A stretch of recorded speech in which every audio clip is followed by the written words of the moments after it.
Praise the Lord. मैं पिता परमेश्वर को धन्यवाद करता हूँ कि प्रियो आज उसने फिर से हमें ये अवसर दिया कि मैं अपने पिता परमेश्वर के अनुग्रह से और उसकी दया से आपके सामने फिर उस विषय के ऊपर बात करने के लिए, अर्थात उस रैप्चर के ऊपर बात करने को आ रहा हूँ। प्रियो, ये हमारा तीसरा वीडियो है आपके सामने इस रैप्चर के संबंधित। आइए प्रियो, आज हम उस विषय को फिर से आगे कंटिन्यू करते हैं, जो तीसरे भाग में हम देखेंगे कि जब कलीसिया पृथ्वी पर से उठा ली जाएगी, तब जो विश्वासी हैं उनका जो न्याय का कार्य होगा, वो बाइबल बतलाती है कि हर एक व्यक्ति को उसके कर्मों के अनुसार उसका न्याय होगा। और वचन कहता है कि हर एक व्यक्ति को अवश्य मरना है और उसे न्याय का सामना करना होगा। इब्रानियों 9 अध्याय उसके 27 पद में हम देखते हैं। इस प्रकार कलीसिया को भी इस न्याय प्रक्रिया से गुजरना है, अर्थात उसकी दुल्हन को भी उस न्याय की प्रक्रिया से गुजरना है। इस न्याय का जो मापदंड है या उस न्याय का जो तरीका है, वो परमेश्वर अपने तरीके से इसे नियुक्त किया है। हाँ प्रियो, न्याय उसे दंड देने के लिए नहीं, पर उसे प्रतिफल देने के लिए है। उन्हें उसके उन कामों के लिए जो उसने पृथ्वी पर जीवित रहकर अपने प्रयासों के द्वारा किए हैं, उसका प्रतिफल देने के लिए है। अर्थात हम इसको यूँ कह सकते हैं कि हमें अपने कर्मों के अनुसार हमारा प्रतिफल हमें मिलेगा। कितना अद्भुत सौभाग्य है कि इस तरह विश्वासी भी अपने विश्राम के लिए, इनाम पाने के लिए, वास्तविक इनाम विश्वासियों को इस पृथ्वी पर नहीं मिलेगा, परंतु स्वर्ग में मिलेगा। जो अविश्वासी विश्वासियों को मिलता है और सिर्फ जीवित रहते तक ही मिलता है, वह सिर्फ परमेश्वर का सच्चा मुफ्त दान है, परंतु सच्चा प्रतिफल स्वर्ग में पहुंचने पर हमको मिलेगा। यहाँ पर जो आशीषें हैं, यहाँ पर जो हमारा प्रतिफल है, वो सिर्फ इस पृथ्वी भर के लिए है। अर्थात उससे हम अपना काम चला सकते हैं, उसको हम अपने साथ ले नहीं जा सकते हैं। अर्थात जो प्रतिफल यहाँ पर है, जो आशीषें, जो बरकतें, जो हमारे जीवन में सफलताएं हैं, वो इसी पृथ्वी भर की हैं। जो कुछ यहाँ से जाने के बाद हमें मिलेगा, वो हमेशा हमेशा के लिए अनंत काल का पुरस्कार होगा। हाँ प्रियो, मैं एक बात बताना चाहता हूँ। एक मजदूर की माँ थी। दिन भर अपने कार्य को करते रहना, शाम को हमें मजदूरी दी जाएगी। बहुत से मसीह वर्तमान में अपना परिश्रम, अपना प्रतिफल पाना चाहते हैं। यीशु के शिष्य भी दुष्ट आत्माओं को निकालने और रोगियों को चंगा करने का अत्यधिक प्रश्न थे, अर्थात अपने आप को बहुत ही ज़्यादा उत्सुकता में इस कामों को क्या करने की कोशिश करते थे। पर यीशु ने उनसे उत्तर दिया कि सिर्फ इस बात में आनंदित मत हो कि दुष्ट आत्माएं तुम्हारे वश में आ गई हैं, पर इस बात से आनंदित हो कि तुम्हारा नाम स्वर्ग की पुस्तक में लिखा गया है। हाँ प्रियो, आज हमारा नाम अगर स्वर्ग की पुस्तकों में नहीं लिखा गया है तो हम वहाँ के हकदार नहीं हैं, वहाँ हमें इनाम नहीं मिलेगा। अगर हम यहाँ की लंबी लंबी बातों में, ऊंचे ऊंचे भीड़ों में, अच्छे ज़्यादा बड़ी कलीसियाओं में, अर्थात अपने चमत्कारों में, अपने द्वारा किए गए कार्यों से हम प्रफुल्लित होते हैं कि हाँ मैं बहुत अच्छा हूँ, मैं बहुत आनंदित हूँ, मैं बहुत चमत्कार करता हूँ, मैं बहुत दुष्ट आत्माओं को निकालता हूँ, मेरे नाम से इतना भीड़ होता है, मैं इतना सामर्थ्य हूँ। प्रियो, ये इस पृथ्वी का पुरस्कार है, लेकिन स्वर्गीय पुरस्कार में हमें कुछ और मिलने वाला है, जिसका वर्णन आपको लूका 10 उसका 20वें पद में आपको मिलता है। इस पृथ्वी पर भौतिक आशीषें, सेवकाई, सफलता, समाज में आदर, सम्मान, लंबी उम्र और पारिवारिक आशीषें, सुख सुविधा आपको मिलेगा, पर यह सही प्रतिफल सिर्फ मसीह के आगमन तक ही है। जब प्रभु आएगा, ये सब चीज़ें यहीं की यहीं रह जाएगी और हम प्रभु एक नए शरीर के साथ अपने साथ ले चलेगा। हाँ, पौलुस प्रेरित भी पवित्र आत्मा के द्वारा उभारे जाने पर कहता है, क्योंकि ये अवश्य है कि हम सबका हाल मसीह के न्याय सिंहासन के सामने प्रकट हो जाए और हर एक व्यक्ति अपने भले बुरे कामों का बदला जो उसने देह के द्वारा किए हैं। हालेलुया, कितना सुंदर ये पद है। दूसरा कुरिन्थियों 5 उसका 10 पद कहता है, जो हमने अपने देह के अनुसार किए हैं उसी के अनुसार हमारा प्रतिफल हो। यहाँ पर पौलुस प्रेरित ये मानता है कि उसे भी मसीह के न्याय सिंहासन के सामने खड़ा होना होगा। इसलिए कलीसिया को भी अपना प्रतिफल पाने के लिए एक न्याय आसन की ज़रूरत है।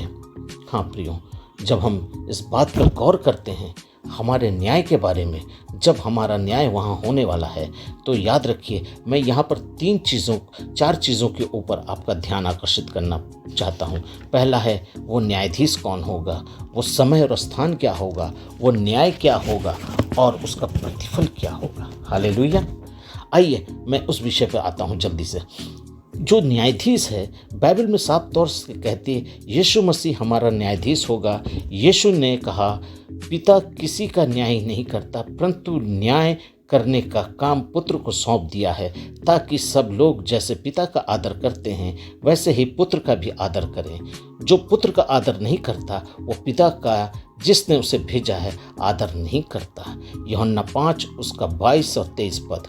पौलुस भी इस बात को उसी प्रकार से प्रकाशन में कहता है। वो कहता है कि हम सब का हाल मसीह के न्याय सिंहासन के सामने प्रकट किया जाएगा। दूसरा कुरिन्थियों 5 उसका 10वां पद। न्याय व्यक्तित्व तौर पर होगा। प्रत्येक व्यक्ति का उसके व्यक्तित्व के हिसाब से, उसके कामों के हिसाब से उसका न्याय होगा। मसीह लोगों का न्याय यीशु मसीह के द्वारा किया जाएगा। वो विश्वासियों से उसे भंडारीपन में, अर्थात आपको जो इस पृथ्वी पर मिला है, आपको रखवाली करने को दिया गया, आपके भंडार में डाला गया है, उसका प्रतिफल उसके हिसाब से बाइबल से वचन कहता है कि एक धनवान व्यक्ति प्रदेश जाते समय अपने लोगों, अपने दासों को मोहरे बांट के गया, सिक्के बांट के गया, है ना। हम इस विषय को पढ़ सकते हैं। प्रियो, अगर आप बाइबल पढ़ते हैं तो इन सब बातों को समझना आपके लिए कोई अद्भुत बात नहीं है। जिस प्रतीति, प्रभावना और वरदानों, शुभ अवसरों, जिम्मेदारियों से परमेश्वर ने आपके जीवन काल में कार्य किया है, वो सब का उल्लेख आपसे लिया जाएगा, अर्थात उन सब का हिसाब आपसे लिया जाएगा। परमेश्वर के लोगों का ये दैविक न्याय पिता के न्याय के तुल्य होगा और इसका न्याय करने वाला मेरा यीशु होगा। हालेलुया। दूसरी बात, ये समय और स्थान क्या होगा। न्याय विश्वासियों का उठा लिए जाने के बाद और मसीह के 1000 साल के राज से पूर्व होगा। हाँ प्रियो, ये हमारा न्याय जो होगा वो 1000 साल जब इस पृथ्वी का होगा, इस पृथ्वी पर प्रभु का राज्य लगेगा 1000 साल का, उससे पहले हमारा न्याय होगा। कि विश्वासियों का न्याय कलीसिया के ऊपर उठाए जाने के तुरंत बाद होगा? नहीं प्रियो, दरअसल बात ऐसे नहीं है कि हमारे उठाए जाने के बाद तुरंत ही हमारा न्याय होगा। हमारा न्याय जो होगा वो हरमगदोन की लड़ाई के बाद, युद्ध के बाद, जब प्रभु यीशु मसीह दोबारा फिर से इस पृथ्वी पर उतरेंगे, उसके बाद शैतान को 1000 साल के लिए बांधकर अथाह कुंड में डाल दिया जाएगा और वहाँ पर हरमगदोन का युद्ध होगा। उसके बाद नया आकाश, नई पृथ्वी, 1000 साल का राज्य, और उससे पहले हमारा न्याय होने वाला है। हाँ प्रियो, तो आज बहुत सी कलीसियाँ इस विषय को लेकर, इस बातों को लेकर भ्रमित हैं या इस विषय को लेकर गंभीर नहीं हैं और इन विषयों को बारे में अच्छी तरह से उन्हें जानकारी भी नहीं है कि ये जो प्रभु का आगमन है और इसके बाद सारी प्रकाशित वाक्य की जो बातें हैं, ये कब कब हमारे बाइबल के अनुसार हमारे जीवन में इस पृथ्वी पर घटित होने वाली है। हाँ प्रियो, जब हम प्रकाशित वाक्य के 18वें अध्याय को देखते हैं तो वहाँ पर एक विवाह भोज के बारे में बताया गया है। हाँ प्रियो, जहाँ पर लिखा गया है कि आओ हम आनंदित और मगन हों। मैं उस वचन को आपके लिए पढ़ना चाहता हूँ। मेरे साथ अगर आप वचन में हैं तो निकाल लीजिए मेरे साथ प्रकाशित वाक्य उसका 19वां अध्याय, 18 नहीं 19वां अध्याय। वहाँ पर उसके 7वें पद में लिखा है, आओ हम आनंदित और मगन हों और उसकी स्तुति करे, क्योंकि मेमने का विवाह आ पहुंचा है और उसकी दुल्हन ने अपने आप को तैयार किया है। दुल्हन ने अर्थात इस कलीसिया ने अपने आप को तैयार किया है, और उस तैयारी के साथ जब वो अपने दूल्हे के साथ उस भवन में जाती है तो वहाँ एक बड़ा भोज का आयोजन किया गया है। और आगे लिखता 8वें पद में, उसको शुद्ध और चमकदार महीन मलमल पहनने का अधिकार दिया गया है, क्योंकि ये महीन मलमल का अर्थ पवित्र लोगों के पवित्र धर्म के काम है। हालेलुया। सो प्रियो, आज अगर हम वचन को पढ़ेंगे तो हम इन गहरी बातों को समझ सकेंगे कि प्रभु का प्रकाशन यहाँ पर क्या कहता है।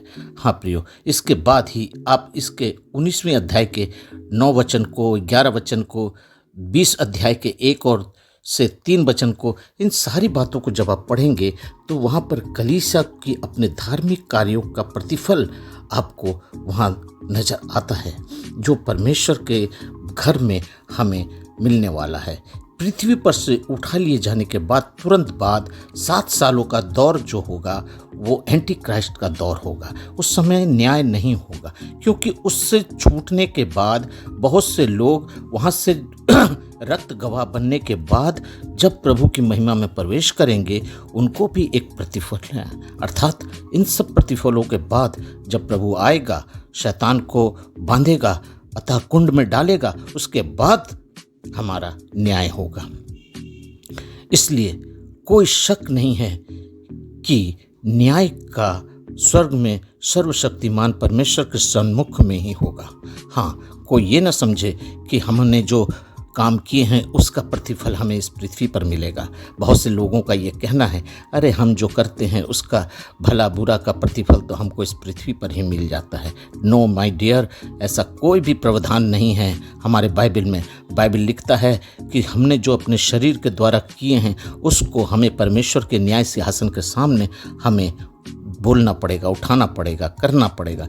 पौलुस 2 कुरिन्थियों 5 उसका 10 पद में इन बातों को साफ कर दिया है, क्योंकि वचन का लिखा हुआ एक एक शब्द जो है वो अमिट है, कभी मिट नहीं सकता। यूहन्ना 14 उसका 1 से 3 तक जब आप पढ़ेंगे तो वहाँ लिखा है कि मेरे पिता के घर में बहुत से रहने के स्थान हैं, अगर ना होते तो मैं तुमसे कह देता। प्रियो, आज उन स्थानों में हमें रहने का सौभाग्य मिलेगा। 2 कुरिन्थियों 5 उसका 1 से लेकर 10 तक और 1 थिस्सलुनीकियों 4 उसका 17 पद को जब हम पढ़ेंगे तो वहाँ पर इन वचनों को हमारे जीवन में और भी ये प्रकाश डालेगा। हालेलुया।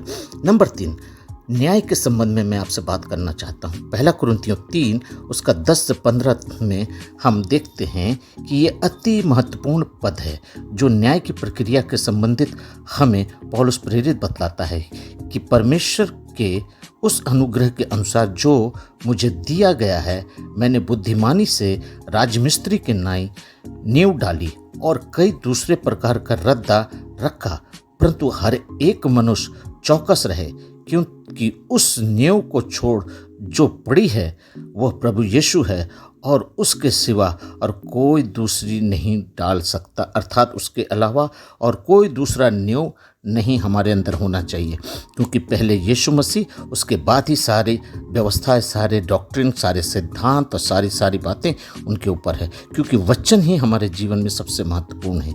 यदि कोई इस नींव पर सोने या चांदी या बहुमूल्य पत्थरों या काठ या घास या फूस का रद्दा रखे तो वह हर एक काम प्रकट हो जाएगा, क्योंकि उसका कार्य उसके बनाएगा, वो कार्य उसे बनाएगा कि वह क्या है, इसलिए कि वो उजला है, हो सकता है वो गुजरेगा और वो आग की तरह आगे मिट जाएगा। प्रियो, मैं आपको बताना चाहता हूँ कि अगर आप इस रीति से उस रद्दे के ऊपर अपने सोने चांदी, स्टेटस, अपनी गरिमा, अपना घमंड, अपना जो भी रद्दा रखेंगे वो सब मिट जाएगा, लेकिन उसका मेन पत्थर जो नीचे का बहुमूल्य पत्थर है वो यीशु मसीह है। हालेलुया। सो प्रियो, मैं आपको बताना चाहता हूँ कि आज हम अपना सारा सिद्धांत, सारी डॉक्ट्रिन, सारा जो विचार है उस बाइबल के ऊपर रखें और यीशु मसीह को अपना मुक्तिदाता करके अपने जीवन में ग्रहण करें। हाँ प्रियो, आगे वचन तो बहुत कुछ कहता है, परंतु मैं आपको वचन में ले जाने से पहले मैं आपको यही बात बताना चाहता हूँ कि आप अपने आप को तैयार करें और प्रभु की महिमा के लिए अपने आप को एक भयंकर आग से, एक अनंत काल के आग। प्रियो, ये आग क्या है? प्रकाशित वाक्य 1:14 और प्रेरित यूहन्ना यीशु को आंखों को आग की ज्वाला की भांति देखता है। हाँ प्रियो, लूका 7:39-40 और मत्ती 22:18 में इन बातों को दिया गया है। प्रियो, दूसरों को दिखाने के लिए और संसार में नाम मर्यादा पाने के लिए या पाखंड दिखाने के लिए इन सब चीज़ों को आप व्यर्थ ही समझिए, क्योंकि इस तरह के वे लोग काफ़ी कठिनाई से बच तो जाएंगे, परंतु वे स्वर्ग में भीख मांगने वाले की नाई मांगेंगे, अपने जीवन की रिहाई की भीख मांगेंगे, अनंत काल के राज्य की भीख मांगेंगे, लेकिन तब तक दरवाज़ा बंद हो चुका होगा। उस समय वो संसार की खूबियों को याद करेंगे, लेकिन जो आप जान लीजिए आपने संसार में दुख उठाया है तो हो सकता है आप प्रभु के राज्य में महिमा भी पाएंगे। जैसे वो लाजर धनवान की ड्योढ़ी पर पड़ा रहता था, लेकिन वो धनवान उसके लिए कुछ नहीं किया, लेकिन जब वो मरा तो वो अब्राहम की गोद में गया और वो लाजर जो है अब्राहम की गोद में गया, और वो जो धनवान व्यक्ति है वो अनंत काल के आग में गया। प्रियो, यहाँ का स्टेटस, यहाँ के मान सम्मान, यहाँ का रुतबा, यहाँ की मनगढ़ंत चीज़ें, यहाँ की भीड़, यहाँ के आश्चर्य कर्म, यहाँ की दान दशवांश को लेकर मौज मस्ती करना, कलीसिया के पैसों के धन दौलत की चोरी करना, ज़मीनों को बेचना, यहाँ की सारी क्रियाएं आपके साथ है। याद रख लीजिए, आपके साथ है। आपका कर्म, आपकी की हुई कामें जो आपने अपने देह के दिनों में की हैं, वो सारे उस न्याय सिंहासन के सामने खुल जाएगा प्रियो। हाँ प्रियो, अब मैं आपको इसके प्रतिफल के बारे में थोड़ा सा बता दूं। हमें मसीह से क्या प्रतिफल मिलेगा? उत्पत्ति से लेकर प्रकाशित वाक्य तक परमेश्वर प्रतिज्ञा करता है कि वह विश्वासियों को अपनी ईमानदारी के लिए, उसकी ईमानदारी के लिए उसको प्रतिफल देगा। बाइबल का परमेश्वर सदा प्रतिफल दिया है। परमेश्वर ने नूह और उसके परिवार को जल प्रलय से उसके विश्वासी होने के कारण बचा लिया, जबकि वो पूरी पीढ़ी, वो पूरा मनुष्य जाति जो था वो जल में खत्म हो गया। परमेश्वर ने अब्राहम को आज्ञा मानने के कारण आशीष का प्रतिफल दिया। उत्पत्ति 12:1-3 में हम देख सकते हैं। लेवी और याजकों को भी उनके कार्यों का प्रतिफल दिया गया। गिनती की पुस्तक उसका 18:31 भी हम देख सकते हैं।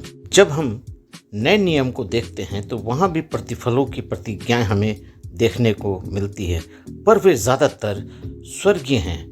वे पृथ्वी पर की नहीं, जिन बातों को हम विश्वासी स्वर्ग में उसका प्रतिफल पाएंगे। हाँ प्रियो, जो प्रतिफल हमें नए नियम में है वो हमें स्वर्ग में मिलने वाला है। नंबर 1, झूठे आरोप और सताए जाने वालों के लिए एक प्रतिफल है। मत्ती रचित सुसमाचार उसका 5:11 और 12 पद। सच्चे और गुप्त दान के लिए एक प्रतिफल है। मत्ती 6:4। सच्ची प्रार्थना और उपवास के लिए एक प्रतिफल है। मत्ती 6:16। पहुनाई के लिए एक प्रतिफल है। मत्ती रचित सुसमाचार उसका 10 अध्याय उसका 40 से 42 तक। बिना आशा किए हुए दान का प्रतिफल है। मत्ती 6:35। जो अपने परिवार से अकेले प्रभु के पीछे हो लेते हैं और पृथ्वी पर से सारे सुखों को त्याग देते हैं तथा द्रव्य पदार्थों का त्याग करते हैं, जिसमें शराब और भी नशीली वस्तुएं हैं, त्याग करते हैं, उनके लिए प्रतिफल बहुत खास है। पृथ्वी पर भी उनके लिए भौतिकी आशीषें और प्रतिज्ञाएं उपलब्ध हैं।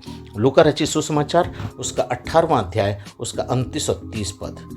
नंबर 7, सुसमाचार प्रचार के परिश्रम के लिए जो परिश्रम करते हैं उनके लिए भी एक प्रतिफल है। 1 कुरिन्थियों 3 उसका 8, 9 और 14। स्वेच्छापूर्वक सुसमाचार प्रचार करने के लिए एक प्रतिफल है। 1 कुरिन्थियों 9 उसका 17 पद। ये सारे प्रतिफल उसके लिए हैं जो पूरे विश्वास के साथ मसीह के पीछे हो लेते हैं और सुसमाचार प्रचार, पहुनाई, दुख उठाना और दान करना इत्यादि के लिए किस तरह से प्रतिफल पाएंगे वो प्रभु अपने वचन में लिख दिया है। ये स्पष्ट नहीं कि परंतु वह प्रभु जानता है कि वो किस प्रकार से उसको प्रतिफल देगा और सही तरीके से प्रतिफल देगा। बाइबल में कुछ खास तरह के कामों के लिए भी कुछ विशेष प्रतिफलों के बारे में प्रतिज्ञाएं की गई हैं। आइए मैं उन सबों को भी बतला दूं जिसको हम बाइबल में मुकुट के रूप से जानते हैं। बहुत से लोग कहते हैं कि हमारे परिश्रम का फल हमारे लिए उस स्वर्ग में एक मुकुट के रूप में है। इसके विषय में भी कलीसियाओं में बहुत से प्रचार किए जाते हैं। हाँ प्रियो, पहला है अविनाशी मुकुट। 1 कुरिन्थियों उसका 9 का 25। यह मुकुट उन लोगों के लिए है जो अपनी मसीह जीवन की दौड़ में विश्वास योग्यता के साथ समय के साथ पूरी करते हैं। नंबर 2, धार्मिकता का मुकुट। यह 2 तीतुस उसका 4 का 8 में हमें मिलता है। यह मुकुट पौलुस जैसे लोगों के लिए, हाँ ये पौलुस जैसे लोगों के लिए है जो परमेश्वर के कार्य के लिए पूरी तौर से समर्पित होते हैं। उसे विश्वास के साथ अपनी सेवकाई में शैतान से लड़कर सभी प्रकार की भौतिक सुख सुविधाओं को, अपने संसार की सारी लालसाओं को, शारीरिक लालसाओं को, इच्छाओं को त्याग कर वो प्रभु की सेवा करते हैं। उन्हें ये धार्मिकता का मुकुट मिलेगा।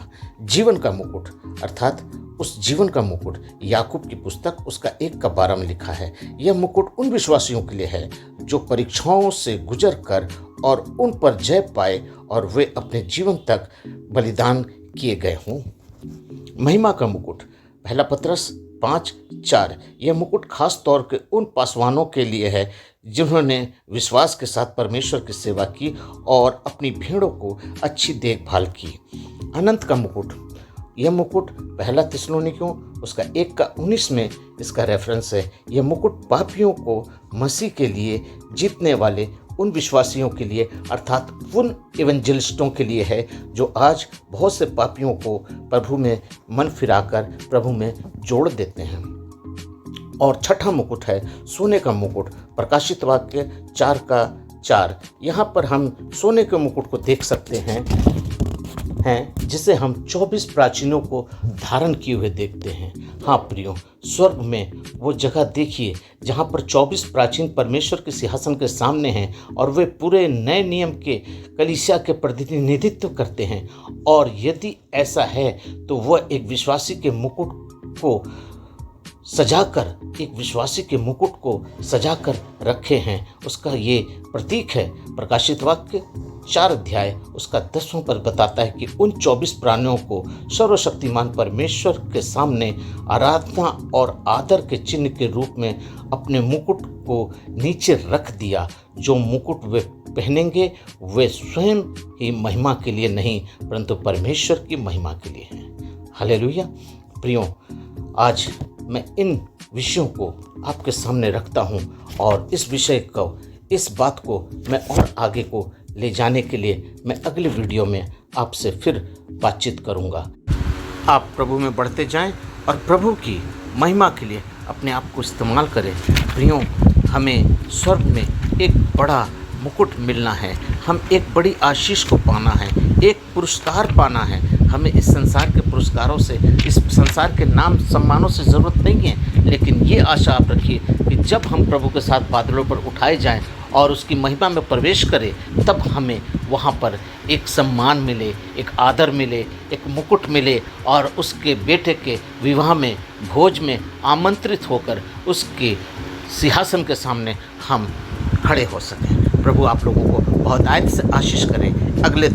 अगले वीडियो तक के लिए मैं आपसे इजाज़त चाहता हूँ। प्रभु आप लोगों को बहुत आयत से आशीष करें और कृपा करके मैं आपसे निवेदन करता हूँ इस वीडियो को लोगों तक शेयर कीजिए, सब्सक्राइब कीजिए ताकि प्रभु का राज्य विस्तार हो, बहुत सी आत्मा बचा ली जाए। प्रभु को